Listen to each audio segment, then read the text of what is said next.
9 ఏళ్ల బాలికపై 5 మైనర్లు గ్యాంగ్ రేప్ చేసిన దారుణ ఘటన మహబూబ్ నగర్ డి జేర్చర్లలో జరిగింది. ఓ కాలనీకి చెందిన బాలిక ఇంట్లో ఒంటరిగా ఉండగా ఈ ఆకృత్యానికి పాల్పడ్డారు. తల్లి ఆరా తీయగా బాలిక జరిగిన విషయం చెప్పింది. శ్రీరామ్ సాగర్ ప్రాజెక్టులోకి ఎక్కువ నుంచి ఇన్ఫ్లో తగ్గింది. గురువారం ఉదయం 9,778 క్యూసెక్ల నీరు ఇన్ఫ్లోగా వస్తుందని ప్రాజెక్టు అధికారులు తెలిపారు. దిగువకు 774 క్యూసెక్ల నీటిని వదులుతున్నామన్నారు.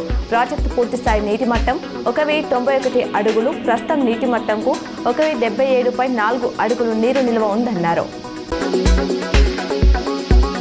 బంగారం ధరలు స్వల్పంగా తగ్గి కొనుగోలుదారులకు ఉపశమనాన్నిచ్చాయి. హైదరాబాద్లో ఇవాళ 24 క్యారెట్ల పసిడి 10 గ్రాములపై 450 తగ్గి 1,30,000కు చేరింది. ఇక 22 క్యారెట్ల గోల్డ్ 10 గ్రాముల ధర 400 తగ్గి 91,700 పలుకుతుంది.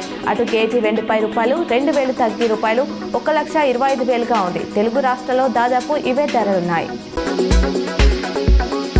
నిజామాబాద్లోని రాజారాం స్టేడియంలో ఈ నెల 29, 30 తేదీలో నిర్వహించిన సౌత్ జోన్ అథ్లెటిక్స్ ఛాంపియన్షిప్ జిల్లా స్థాయి పోటీలో ముగప్పల్ ఖంజర్ జెడ్పీహెచ్ఎస్ నుంచి 20 మంది విద్యార్థులు పాల్గొన్నారు. అండర్ 12 జావెలిన్ త్రో బాలుర విభాగంలో 6వ తరగతి విద్యార్థి సిద్ధాంత్ జిల్లా స్థాయిలో ప్రథమ స్థానంలో నిలిచాడు.